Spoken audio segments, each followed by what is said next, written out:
I'm Chevee. Today, let's discuss embracing boredom.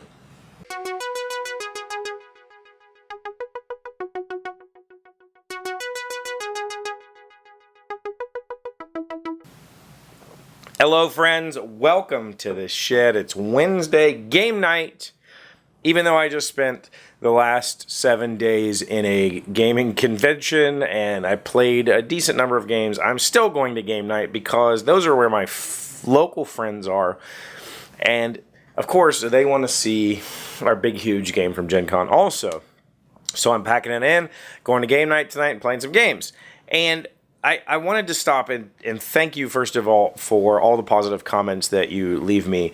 And in particular, when I talk about depression, which I covered on Monday, link in the comments, there is always an overwhelming support for that sort of content because it seems like every single time I post a video about depression, I reach a new person who hasn't seen my depression talk before and who's like, wow, dude, I'm really thankful that you're open and honest about this because I suffer or whatever.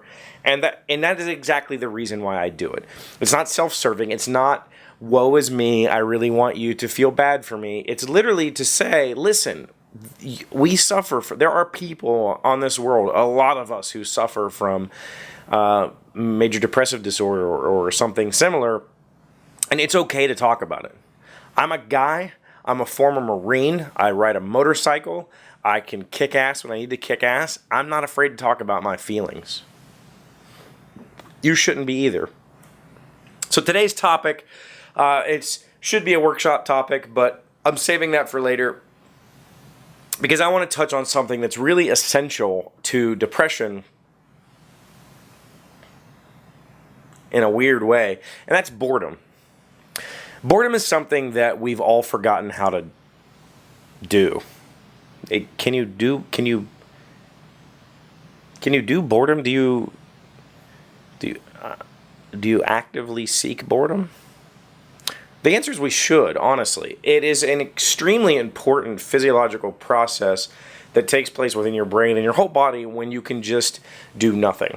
And so many of us have forgotten how to do that. The digital age, computers, laptops, and now specifically phones and tablets, so that we always have information overload into our brains. If I get bored for a minute, I'm checking the books and the faces and the games and the swipies and all that crap.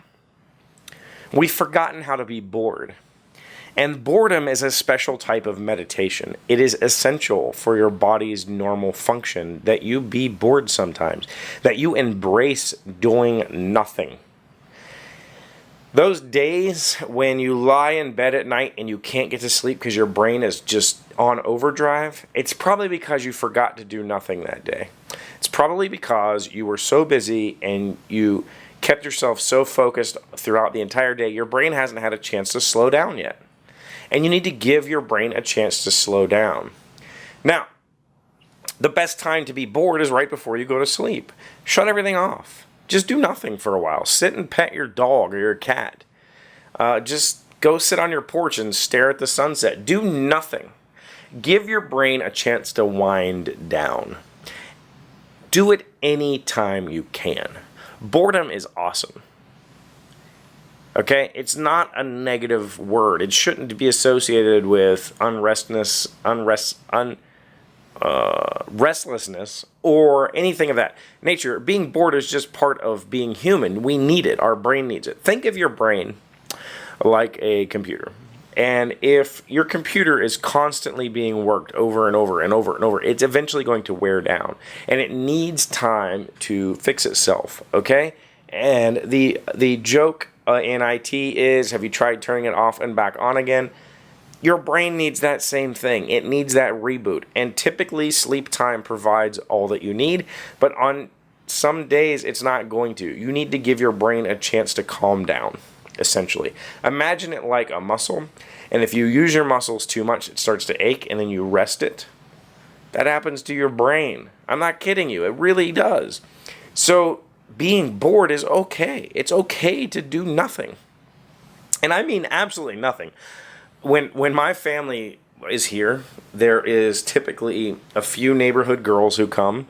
My two daughters, my wife, my dogs, the television. There's all this activity, and my brain goes, just gets kind of crazy, right? And if they all leave, if say mom takes the girls and they go somewhere and suddenly my house is empty, the first thing I do is turn off everything in the house. All the computers and laptops and TVs and the furnace. I don't want any, I just want to sit and just breathe for a little while. It's okay to be bored. It's good to be bored. It's useful to be bored. It's true. It seems we've forgotten how to do that. So I invite you, on a day when your body is, or your brain is feeling just zonked, just stop. If you're at work, just stop whatever you're doing and go sit in the bathroom without a phone. Don't take anything with you. Just sit there.